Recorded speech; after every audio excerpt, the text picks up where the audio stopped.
ఈరోజు మనము ఎంతో టేస్టీగా, ఈజీగా బెండకాయ, క్యారెట్, బంగాళదుంప ఫ్రై ఎలా రెడీ చేసుకోవాలో చూద్దామండి.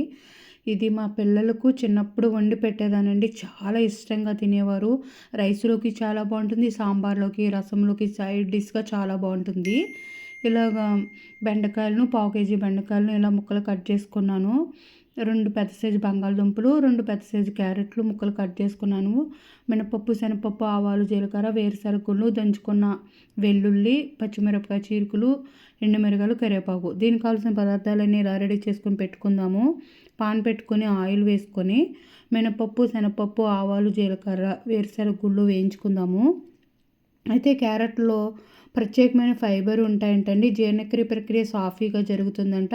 లివర్ మరింత సమర్థవంతంగా పనిచేయడానికి సహాయపడుతుందంటండి. పచ్చి క్యారెట్లు శరీరంలో చెడు బ్యాక్టీరియా, ఎండోటాక్సిన్, ఈస్ట్రోజన్ను నియంత్రిస్తాయంట. క్యారెట్లో విటమిన్ ఏ పుష్కలంగా ఉంటుందంటండి. మనం ఇప్పుడు పచ్చిమిరపకాయ చీరుకులు, దంచుకున్న అల్లం వెల్లుల్లి, ఎండుమిరగాయలు, కరివేపాకు ఇలా పోపు దోరగా వేయించుకుందాము. ఇలా పోపు దోరగా వేగిన తర్వాత ఇప్పుడు మనం ఇందులో కట్ చేసుకున్న క్యారెట్ ముక్కలు కూడా వేసుకుందాము. క్యారెట్ ముక్కలు, బంగాళదుంప ముక్కలు కూడా వేసుకుందాము. అయితే బంగాళదుంపలోని యాంటీ ఆక్సిడెంట్లు మరియు ఇతర పోషకాలు అధికంగా ఉంటే ఆహారాలు ఫ్రీ రాడికల్స్ ప్రభావాన్ని తగ్గిస్తాయంటండి.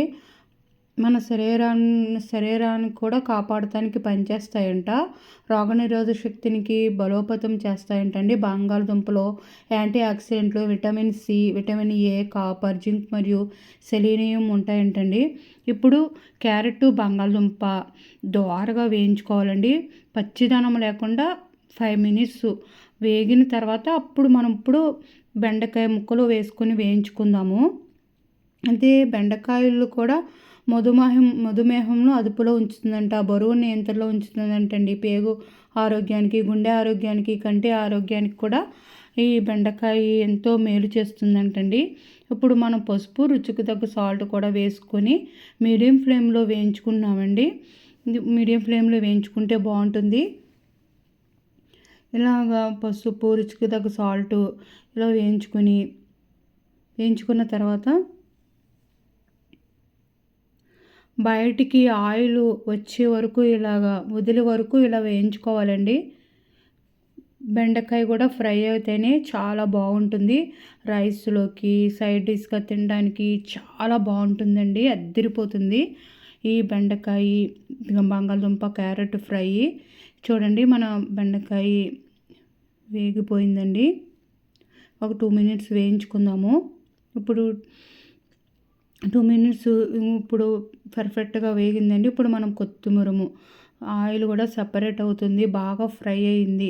ఇప్పుడు ఫైనల్గా కొత్తిమీర వేసుకుందామండి. ఎంతో టేస్టీ మన బెండకాయ, క్యారెట్, బంగాళదుంప ఫ్రై రెడీ అయిపోయింది. మీరు కూడా ఒకసారి ట్రై చేయండి. చాలా బాగుంటుందండి ఈ ఫ్రై. మీకు కనుక వీడియో నచ్చితే లైక్ చేయండి, షేర్ చేయండి, సబ్స్క్రైబ్ చేయండి.